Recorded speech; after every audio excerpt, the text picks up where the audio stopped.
Magandang araw mga kaibigan.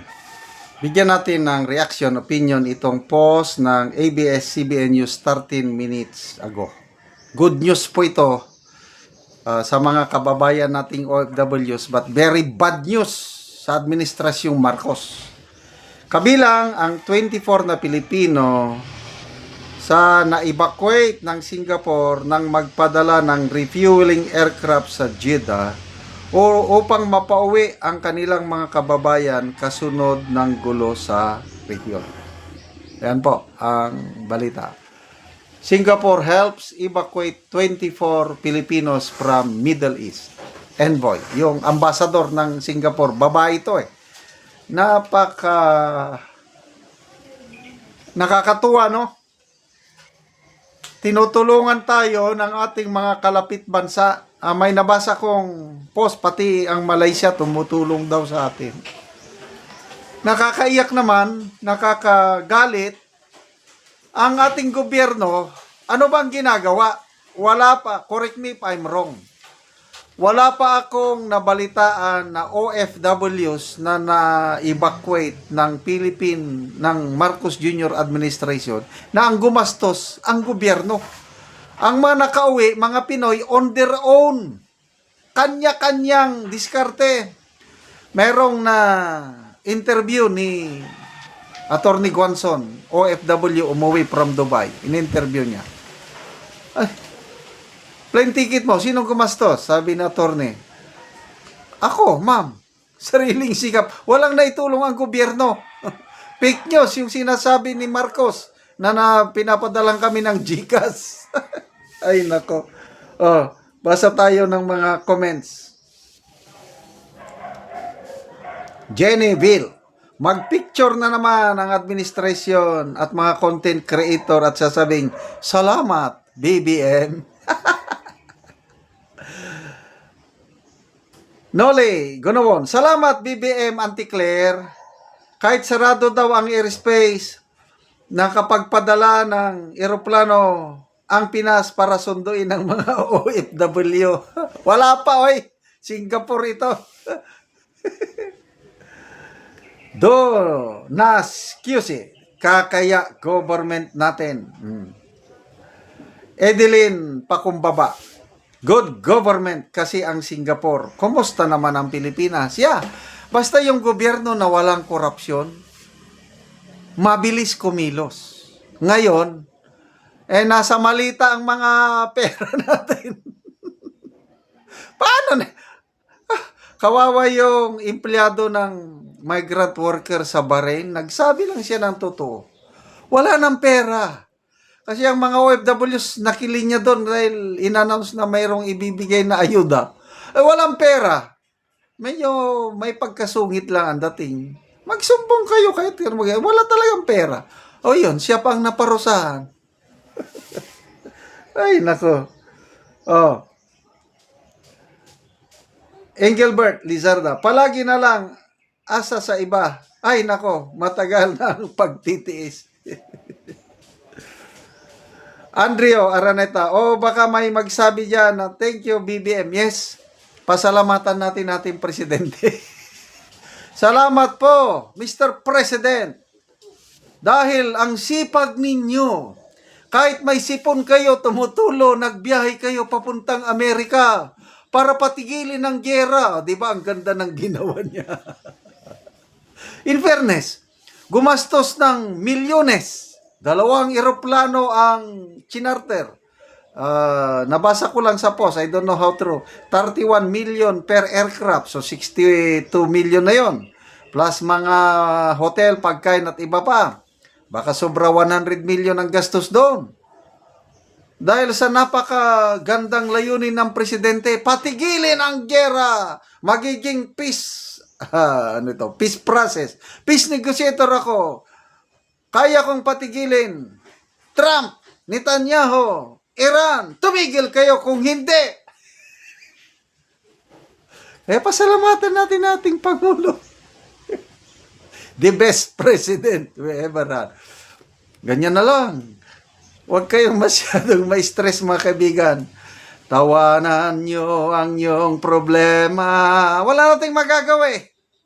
Hanggang 2028 pa siya dyan na ganyan ang style niya. Di.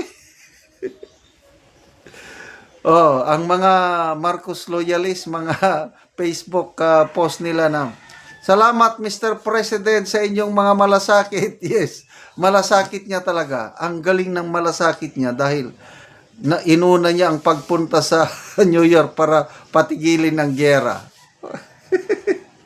Ano ba yan? Bonsoy, sabi ni Ngagba, hanap lang kayo pagtaguan ninyo dyan. Zay de la Cruz, nakakalungkot lang, ibang bansa pa ang gumagawa ng paraan para iligtas ang ating mga kababayan. Anong ginagawa ng private plane ng mga politiko? Bakit hindi? Oh, speaking of private plane, yung sinakyan niya papuntang New York, private plane man mga yun, charter. Oh, yung ginamit nila pag kidnap kay Tatay Digong papuntang Netherlands, private mabilis sila pag ganon. Pagdating sa OFWs, magtago lang muna kayo dyan. So, kanya-kanyang diskarte lang muna kayo mga kaibigan dahil nagplaplano pa ang ating presidente. Paano niya kayo? Money regulation. Pasensya na po Singapore. Mas inuuna pa kasi pagtutuunan ng pansin ng gobyerno namin ang impeachment ni BP Sara. Ay, nako. Buti pa yung Singapore. Salamat SG. Yes, pasalamat tayo. Dito nyo makikita ang tunay na kaibigan. May malasakit. Kasi nga, ulitin ko, Singapore is nasa top 3 ata o top 4. Yung least corrupt country in the world, Singapore. Mayaman. Tayo, nasa ibaba. Mayaman naman tayo. Kaya lang ang yung mayaman, yung nabibigyan lang ng maleta. Beruin mo yan, milyones. Isang maleta, mga 50 million ang laman. Tapos diniliberan, Madam Chair, mga ano, di mayaman sila. Marami talagang mayayamang Pinoy. Kaya lang, nabibilang mo lang sa kamay. Ang kawawa, tayong yung mga nasa laylayan na nagbabayad ng buwis na pinapakinabangan sa mga nakakatanggap ng maleta. Oh, kailan makapag-uwi ang Marcos Jr. government ng OFWs? Ambot lang. Salamat mga kaibigan sa inyong pagsubaybay sa ating channel. Nakakatulong kayo ng malaki sa tribong Talandig ng Bukidnon dahil ang income natin sa channel na ito is pantulong sa tribo. Namimigay tayo ng libreng yero at pako para makapagpatayo sila ng mas maayos na tirahan. Panoorin nyo ang video na ito. Muna ni ang natagaan na mo o gyero. So, siya lang nagpasan.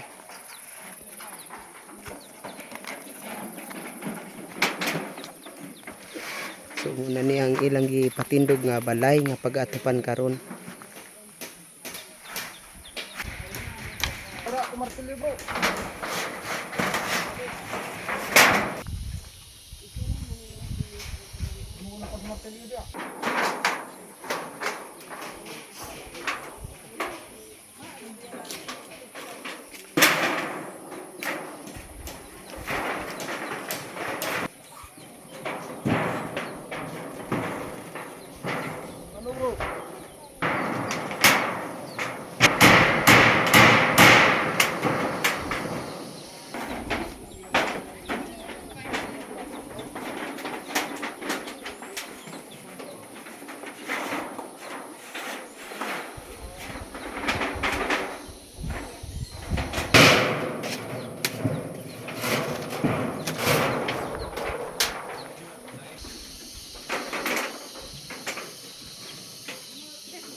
O karon human na gyud sa pag-atop